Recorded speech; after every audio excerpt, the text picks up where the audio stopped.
Hi, you are listening to the Conflict and Development in Africa podcast. This podcast is for policymakers, governments, researchers, students, businesses, and anyone that is interested in conflict and development issues in Africa. On this podcast, we hear from experts from across Africa and the world. Your host, Dr. Michael Nwankpa, will ask the questions you would want answers to. Michael Nwankpa has an extensive experience spanning over a decade studying, researching, writing, and consulting on conflict and development issues in Africa.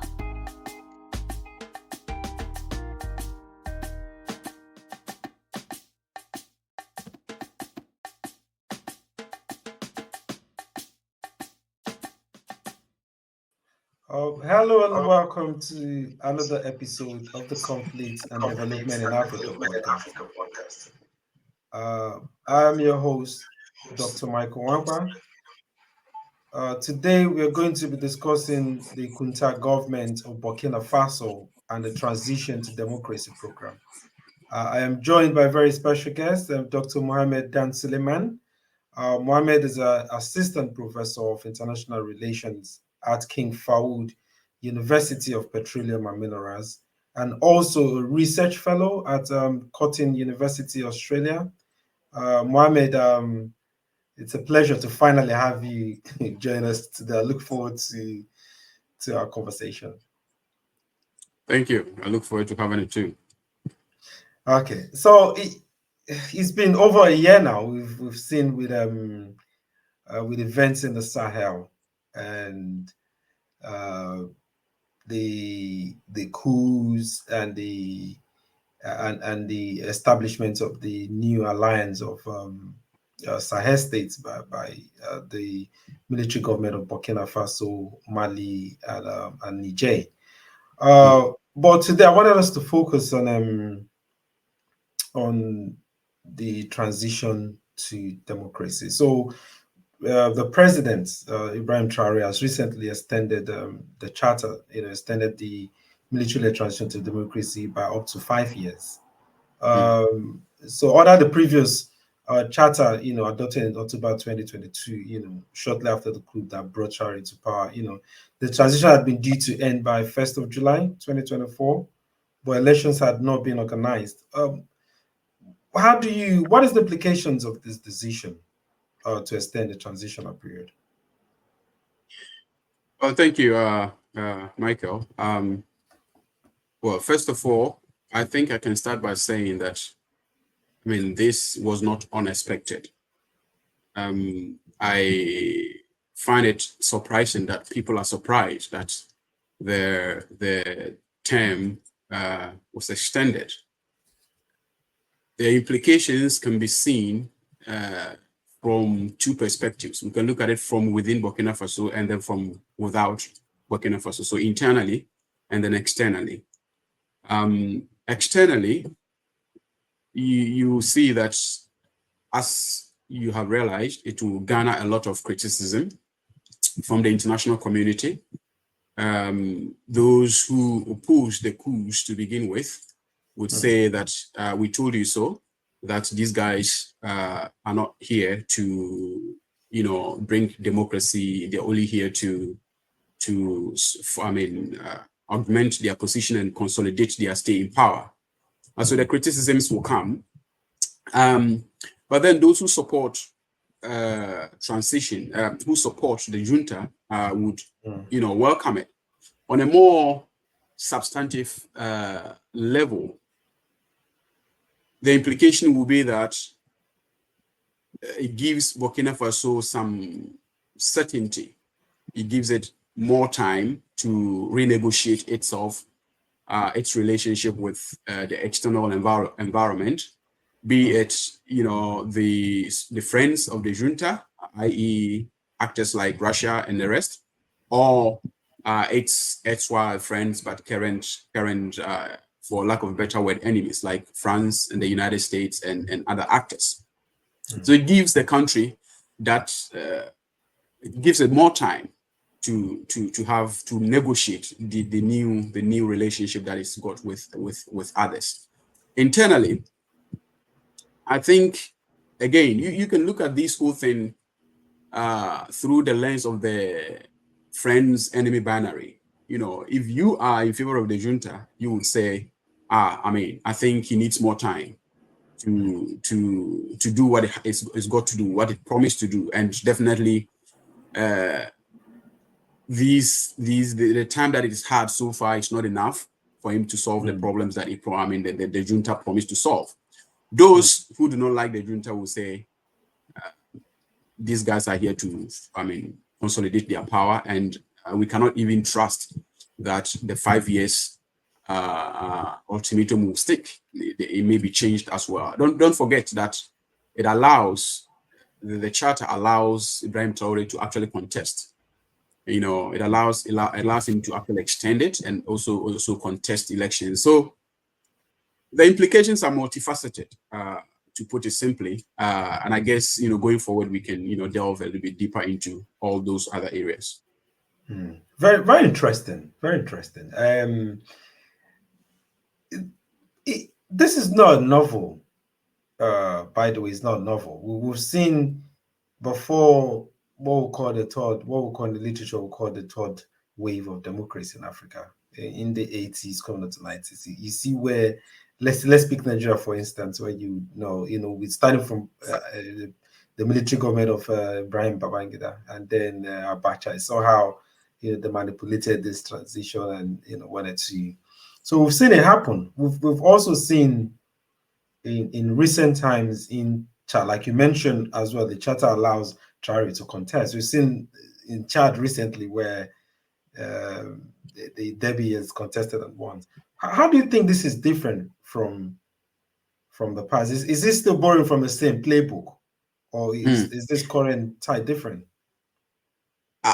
Look, I like this question, and that is because I have consistently maintained that this argument that coups are returning to Africa is, to me, very flawed. Okay, I don't think that coups are returning. I think that they never left in the first place. Okay, coups were just hiding behind the facade of democracy. So for me, it is the same old playbook. I don't think much has changed. The only dynamics that I see changed from the past in the current episodes of coups in Africa is because is that previous coups mainly were orchestrated by the Cold War geopolitical environment. And when coups ended, or the number of coups subsided in the continent, or at the time when the third wave of democratization was happening, the Cold War had ended. So the reduction, the incidence of coups was actually a function of the fact that there were less, ideological infighting in the continent. There was no threat of communism to warrant the United States to, orchestrate the removal of a certain president called Nkrumah in Ghana, or for Belgium and the US to connive and raid a certain guy called Patrice Emery Lumumba from the Congo. Okay. So it goes without saying that the moment such external factors come into play, or such other factors come into play that would actually, resuscitate these coup traditions, if you like, then coups were bound to return. Okay. So for me, coups never left. The underlying factors never left. They were only hiding behind a facade of democracy. And the moment the conditions were right for them to reappear, they reappeared. Okay. So it's the same. The same governments in the case of Ghana, for example. We were even lucky. Rawlings left, and then returned. He just felt like he shouldn't have left, and then he returned. So military rulers have a different psychology when it comes to ruling. Okay, they're not usually, because when you come to power through elections, you know that you have 4 years or you have 5 years because the constitution says so. And if you want to breach it, you have to put in an extra effort and do a more convincing, to get that done. But if you're a military ruler, you are not bound by such. So the temptation to extend is always there. It's just a matter of cooking up a reason and then extend your stay. And nobody can actually come and really make any noise. In this particular case, we can say that the difference, the new dynamics are the fact that there is this security threat happening, and the fact that we seem to, the competition globally is the East that is actually, if you like, winning the ideological battle in a sense. And these changes have come after what is very obvious, after consultations with the people, irrespective of whether it is flawed or not. We see that there was that consultation with civil society organizations and core segments of Burkinabe society. Okay, so that is there. And the fact that we see that the people actually seem to be supporting these changes. So generally, on a more substantive level, I think it has come from the same playbook, but the nuances have some, differences here and there. Very interesting. Very interesting that you mentioned the politics of the Cold War and how it in a way sustained military rule. And when there was a clear winner, there was less appetite or support for that. That was what, if you say from and I agree with you, that led to that clawback rather than wholesome change towards democracy. So it was a forced democratization. If you in my place, I've looked at it as a militarized democracy. Anyways, it's just just changing military gap for whatever, but the whole philosophy militarization still remains. But you mentioned something quite interesting as well. That I think again there's a continuum. So if I use your friend's enemy binary, and are we seeing a second Cold War? Where now we can't talk about Clinton, but as it stands now, like Riley said, it seems the East is winning. So are we seeing a second Cold War? Is that second Cold War fueling this, and will it help to consolidate these authoritarian or coup powers in Africa? Yeah. Is that what we're seeing? Yes. I think the question can be flipped. We can flip it on its head and say, are we having a third scramble, for example?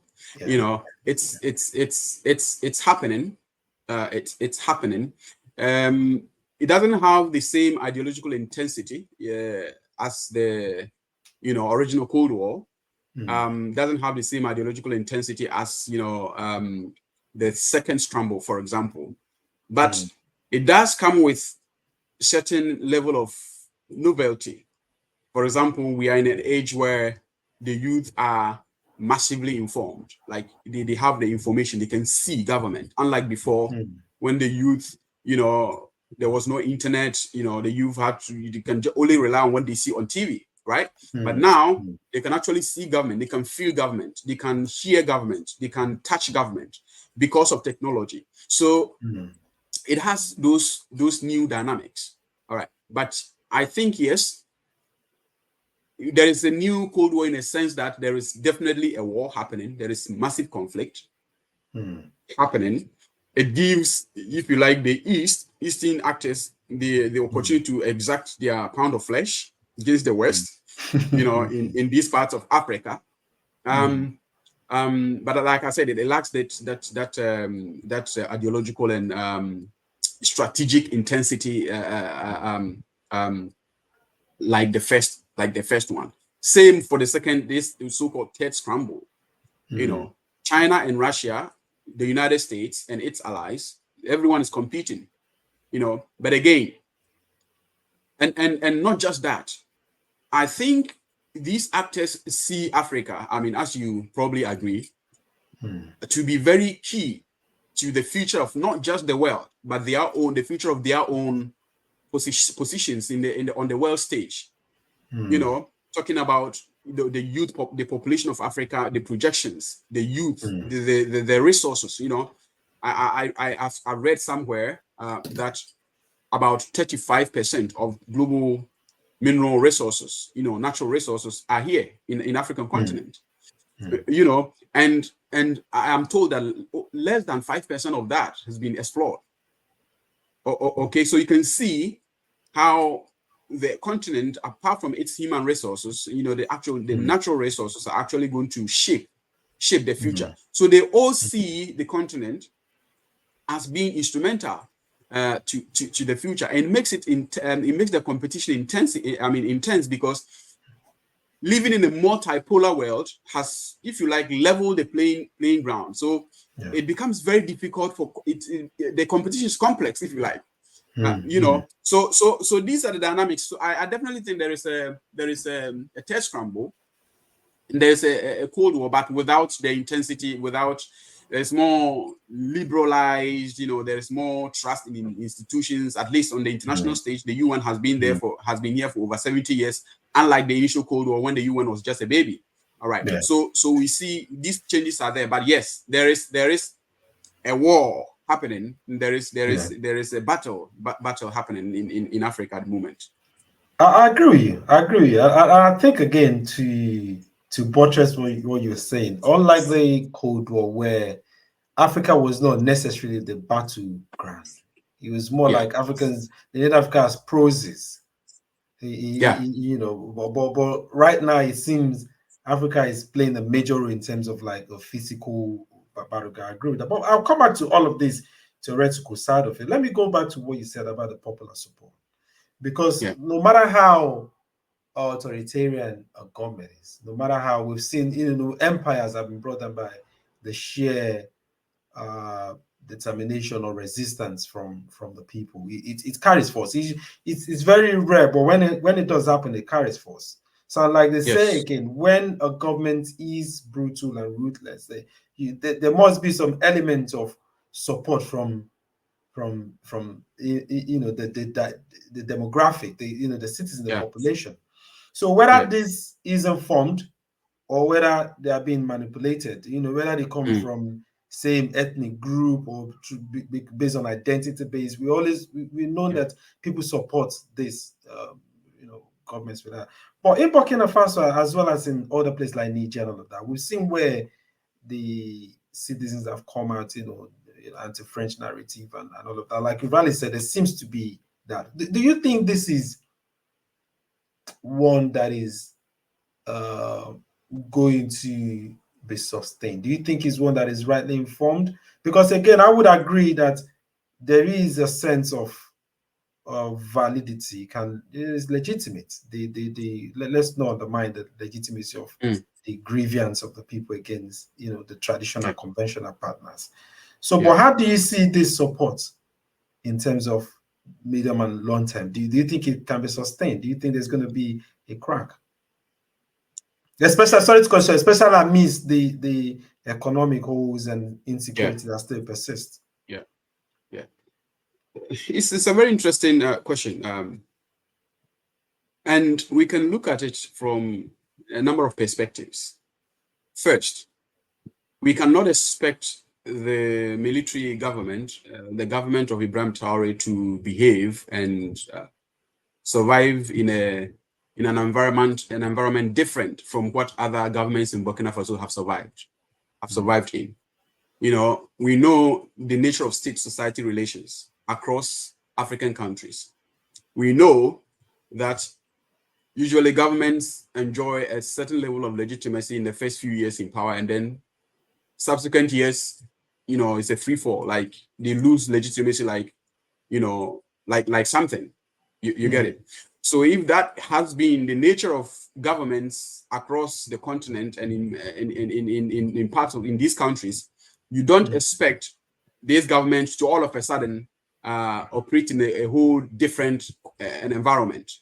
Okay, so let us assess governments on the basis of what we know is the nature of African societies, state society relation, African countries. Okay, so I would not be surprised really if 2 years from now, Ibrahim Traore becomes so unpopular that there's another coup.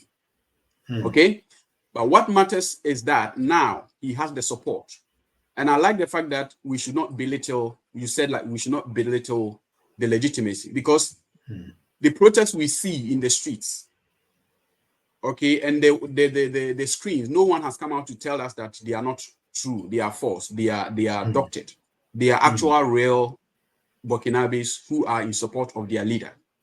I think it will be condescending for us to think that it is staged, because that will be us taking away the agency of the Burkinabe people. They have the right as citizens of their own country to support whoever they want. So that is a very important point. The other point is we come to talk about even this conception of democracy itself. Exactly. What that conception of democracy itself. But here, I believe that for now, if Ibrahim Traore loses support going forward, it will not be surprising for me, because that has been the very DNA of state-society relations in Africa. And much more so because of the challenges that Burkina Faso is facing now. Terrorism incidents and attacks have increased, in the last few months. Economic crisis has always been a problem in the community, in the country, and following the sanctions and following the pressure and all of that, these countries, not just Burkina Faso, but the other Sahel trio, all of them are going to have to go through some hard times in terms of the running of their countries. Okay, so for me, the trick for Traore and his friends in the region may be to the extent that they are able to, their way out, their success for me will depend on how they are able to pursue a politics or a policy of pain for gain, if you like, convincing the people that, look, these are hard times, okay, give us time, but also, tighten your belts, for hard times, and then eventually things will get better. But without that, the people are going to get fed up eventually, and they are going to feel the pain of all these restrictions, and all the transition, comes with a lot of difficult moments, and that will going to dip, the trust and the confidence that people have in Traore and the level of the legitimacy of his government. And my point is that is entirely normal, because we cannot expect Burkina Faso to be unlike what it has always been. Very interesting. Very interesting. Speaking of another coup or challenge to this, we've had there have been, I don't know if these are rumors or if these are genuine, there have been attempts at to overthrow, if we can use that word, Ibrahim Traore. There've been I've heard up to 3 attempts to that. The crack in the military. There's also been a case where they say some soldiers have been killed or whatever. Well, are these true, and how significant is this to the survival of the Junta government? Yes, nothing has come to me to suggest that these are not true. So at this point, these are credible information that we have, and he has indeed survived attempted coups. And again, just like the change, the extension of his stay in power, this is also not surprising. He is very popular at home, but very unpopular in certain quarters in the international system. And when he asked the question about a new Cold War, this was exactly where my mind went. I never got to make that point. This is coming from the playbook of the Cold War, where there is a coup and then there is a counter coup and all of that, all being orchestrated from without. And it is not surprising, because you cannot say that Burkina Faso's military is a homogeneous whole. It's a homogeneous entity with all of them coming from the same ethnic or cultural demography of the country. So Ibrahim Traore will have enemies, will have people who oppose to him. There will still be people, men in the military who are affiliated with Blaise Compaoré, for example. You know, there will be people who are affiliated with the man he overthrew. Those who are affiliated with the one he overthrew, right? So there are a lot of actors in the military, and these people will not be happy because it is power. This is the currency of politics, power, and whoever has the power has to protect it because he or she knows that there are others who want that power. Okay, so I will not be surprised if there is another coup attempt. In fact, I will not be surprised if he is actually removed going forward.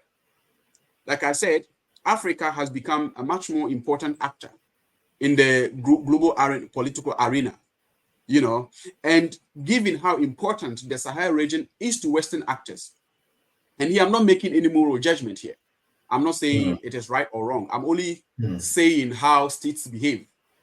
You know, if my country, Ghana, this tiny country, were to find itself in the space where France, for example, finds itself now, I would make the same argument because states will always look after their interests. Okay, if the Sahel is so important to these countries, then they will find ways, you know, to regain leverage. Because when the West loses, it is the East that wins. And when the East wins, it is Russia and China, you know, that wins. And so it becomes really clear if you look at this whole thing from the very, very lowest level of the international system all the way up, because they are all connected. You got it. They are all connected. So yes, I would not be surprised if there is another coup. Okay, just that it will be messy. I think that when they said another coup, it will trigger a civil war. That's what I think in Burkina Faso because of the support that he has. It does boil down again to the political system.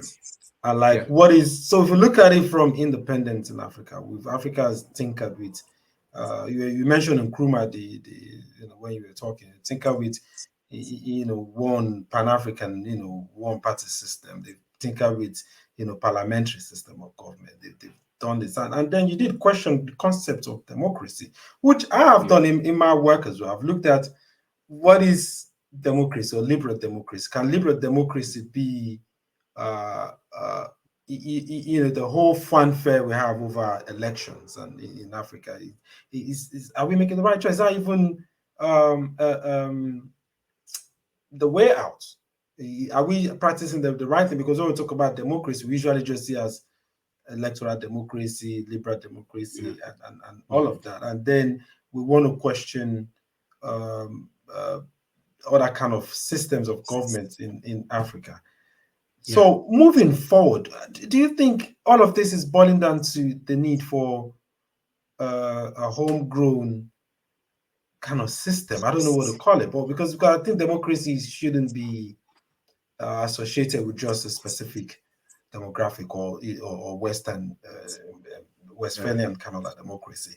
Do you think that is a problem? Because whatever you see, it's like you rightly mentioned, state-society relations in Africa, whether under democracy, whether under military rule, have not yielded a dividend to the people. Yeah.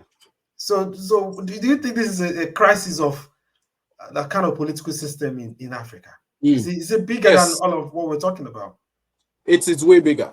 It is way bigger, and that is why we should not see what is happening in Niger or Burkina Faso or Mali independent of each other. Removed. They are not removed from each other. It is Mali is as connected to Burkina Faso as Niger is to Gabon, for example, and Guinea and others. I think democracy is in crisis. Liberal democracy, I should qualify it, is in crisis, and that qualification is extremely important because sometimes we think that democracy is liberal democracy and vice versa. No. Before liberal democracy, as if you go to you're a political scientist yourself, you go to the very basic definition of democracy. It's government of the people. It's as simple as that. And when the people are actually making the decisions, and the ones calling the shots, then that's democracy. The election of the issue of elections and protests, they are only acts that are associated with democracy, but it doesn't guarantee democracy itself. Those acts don't guarantee democracy itself. You could have elections and elect a leader who will be everything but democratic.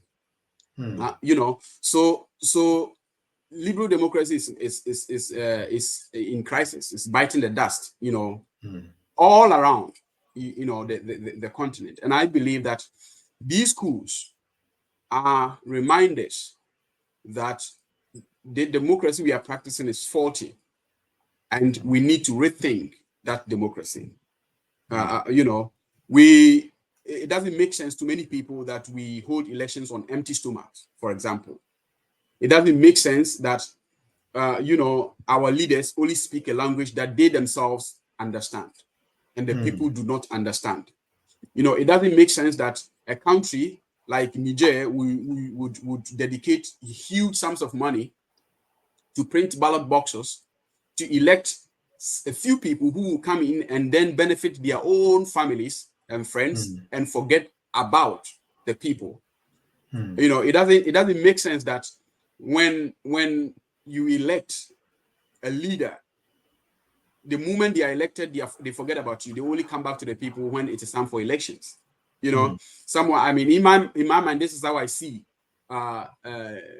government in Africa. I mean, this is not tested, but I have observed things with a Ghanaian example and even Nigerian example. Usually, a country that has 4 years of 4-year term, for example, the first year, governments used to blame the previous government. That's what they do. Second year, they begin to, you know, share the booty, like they appoint their own people in government. Third year, because fourth year is election, they begin to pretend as if they are governing, and then fourth year is election year, so nothing to be done, you know, and the cycle goes on like that. So that is a problem with our democracy, and the solution to me is to go back to this argument that our scholars and some of our leaders have made over the years.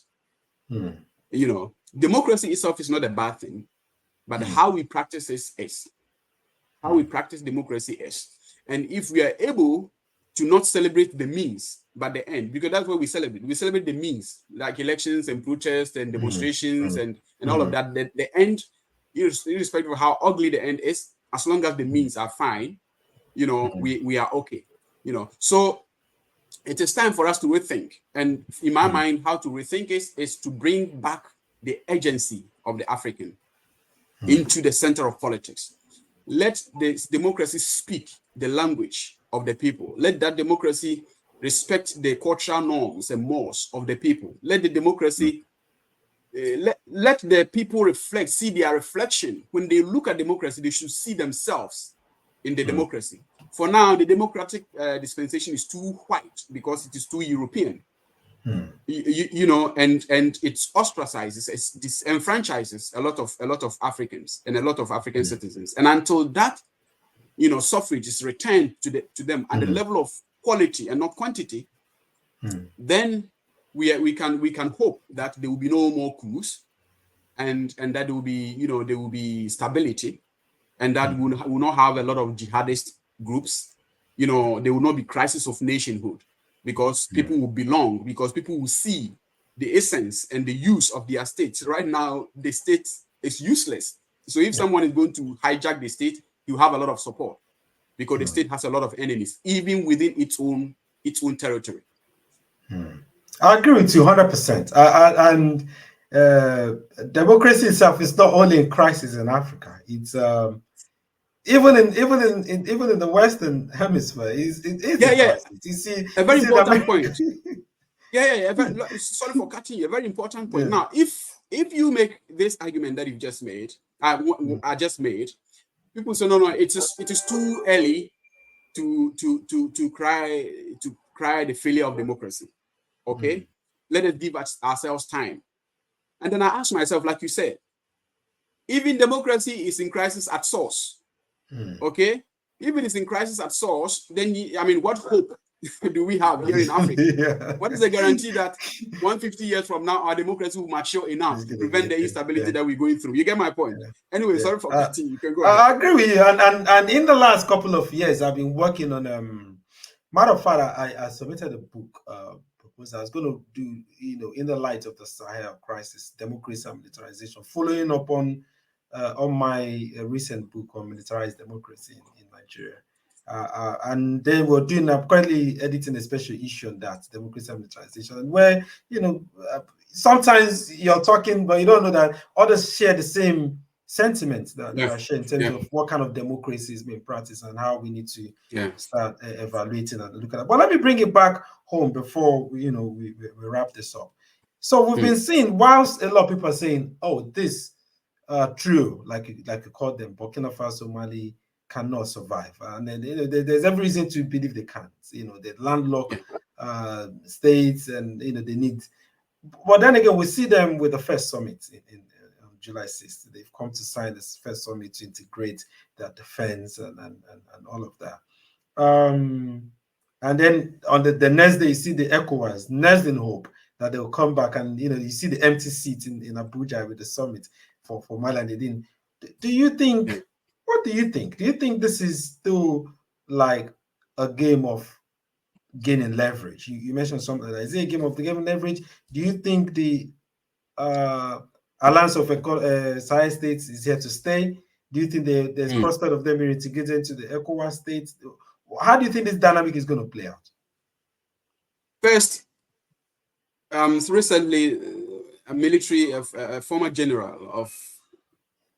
general, actually with a lot of experience in West Africa, part of ECOMOG, and other military missions, asked me a question, whether I wanted the Alliance of Sahel States to succeed.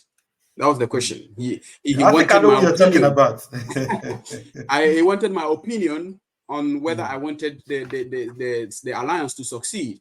And I found myself conflicted because if I said yes, then it would sound like I am wholeheartedly legitimizing coups, all right? But then if I said no, I felt like I was undermining the agency and the legitimacy of the citizens of the Sahel Alliance, right? So for me, your question, it can be answered from different angles. First of all, we should not think that they cannot survive. In fact, they can. Okay? They can, and they can survive, and survive very well. Usually, we find people saying that these countries are landlocked, and they will need Ghana, they will need Benin, they will need Togo, Ivory Coast to have access to the sea. Okay, yes, but Ghana, for example, also relies on Burkina Faso for onion. And I have been told, and unconfirmed, but I've been told that even before the sanctions, or ECOWAS removed its sanctions, Ghana had already opened its borders to Burkina Faso. Okay, to get the onion, because the Northern Association, those who import onion, were feeling the pinch of the sanctions. So they put pressure on the government, and they gave them access. I don't know, I can't say this is true, because that is the information that I have received. Whether it is true or not, what it tells is that these countries, Ghana also relies on Burkina Faso. It is the relationship is not unidirectional. Okay, it goes two ways. All right.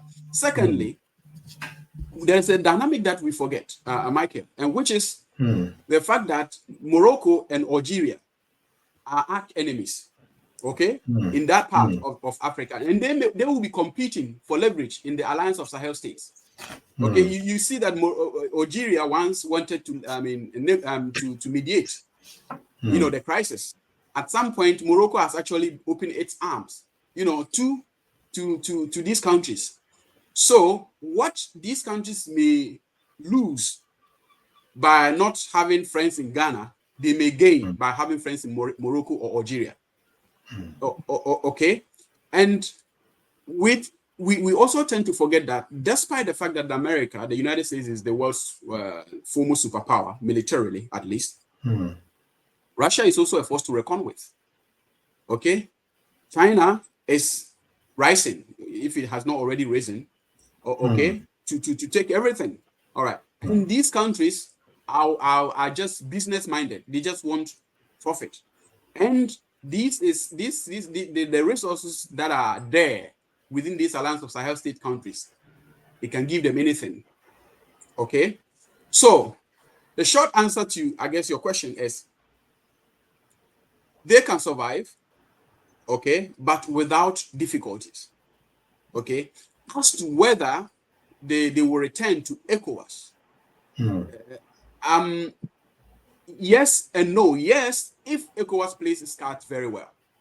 I do not think that's making for Nyazimbe of Togo and Bashir of Senegal the guys to go and talk to them. It helps. I actually find that to be very condescending, because these guys are relatively younger. Where are the senior leaders of ECOWAS?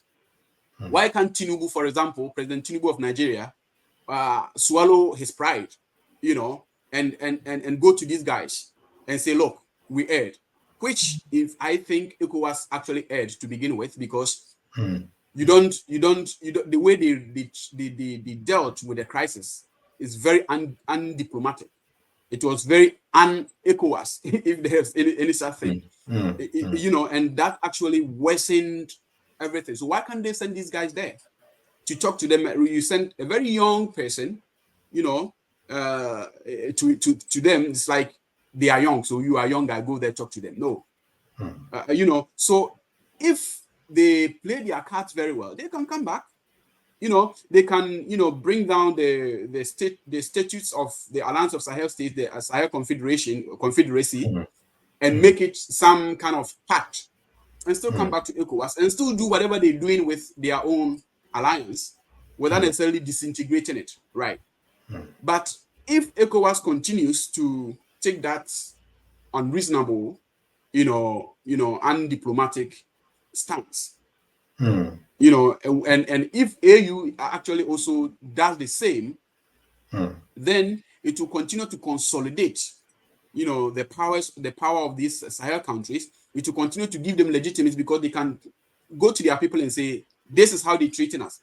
And when there are problems, they can tell the people that your problems are because of ECOWAS. So just be patient with us. It will give them more legitimacy, and it will give them more power to, you know, just be daring enough, you know, just be daring and consolidate there. So it will depend on the actions of ECOWAS. I believe everything will come back to the actions of ECOWAS and even the African Union to a certain extent. I was going to ask the very last question, but I think you've kind of covered it. But I think let's wrap up by looking at since we've talked about ECOWAS and the dynamics, let's talk about the friends, and let's end up with a friends and enemy binary like Russia and all of that. How do you think their support will play out in the long term in this place? What do you see? What do you see moving forward in terms of like the West-East dichotomy and how it relates to this place? Let's wrap up with that. Yes, I think, well, the audacity of these Sahel countries comes in part from the support that they've received from actors like Russia. You know, because for you to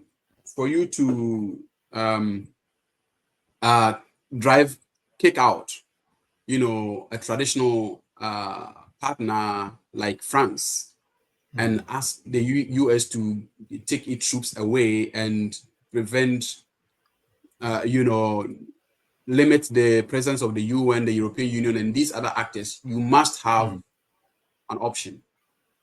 Okay? And so on this score, Russia has been a key factor in the successes, you know, and the courage of these countries to do what they have done. So going forward, this is why, you know, because the success of these countries and the Sahel Alliance will not come from home alone. It would have to take into consideration the resources at their disposal, the makeup of these countries, the support they have at home. But importantly, remember the state in Africa only is surviving through mimicry. It doesn't survive on the count of empirical sovereignty. It only survives largely because of juridical sovereignty, because other countries says it is a state, because the UN says it is a state. So once it has that juridical international sovereignty, it can survive. And now these countries have can hope of having at least 2 veto wielding powers supporting them. So they can survive. For Western countries, I think the US and France, what they would do initially when the France was kicked out, I thought that they would practice diplomacy, a proxy diplomacy, by using their ally, the US, to do what they have always been doing. And then the US started becoming too unpopular within the region. And now they are also slowly being chased out. Now, so what will happen, I think, is that there are other allies that could step in for these countries and still manage to get something. The Western countries will consolidate their presence in countries like Ghana, and offset whatever they might have lost by their by their departure from these Sahel countries. So they will do that, but they can also fall on allies, like Australia, and Canada, and other, European countries to actually be present in that regard.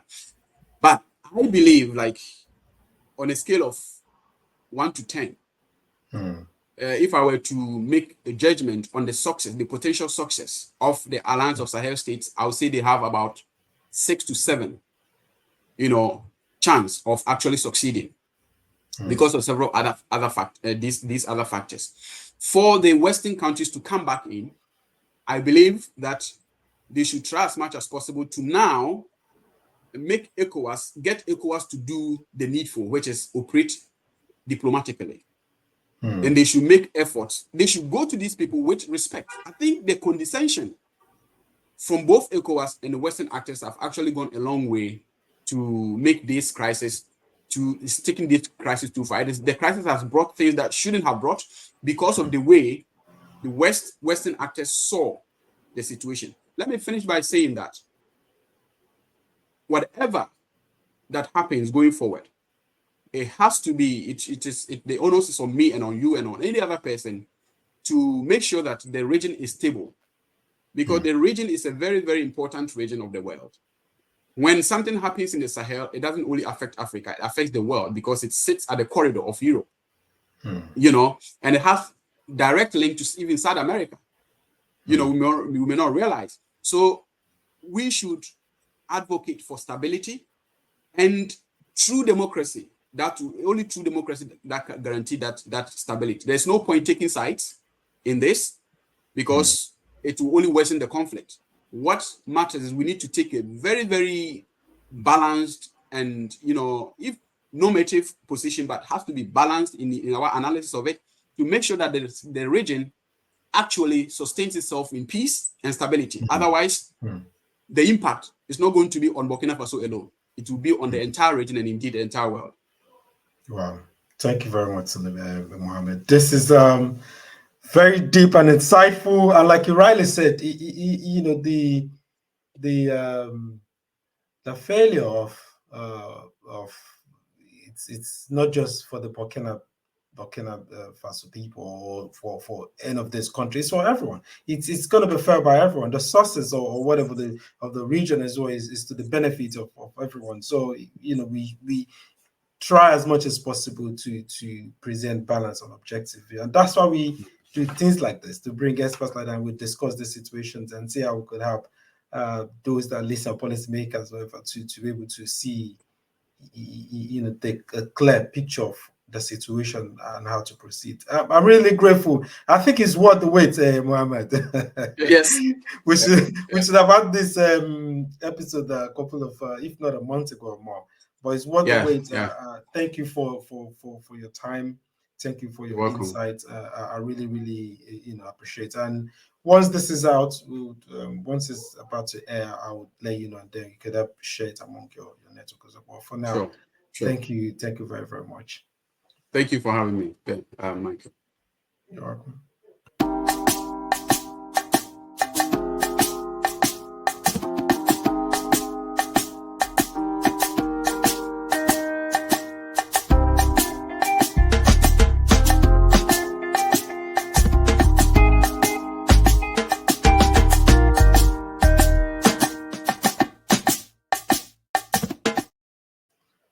Thank you very much for tuning in once again to today's episode.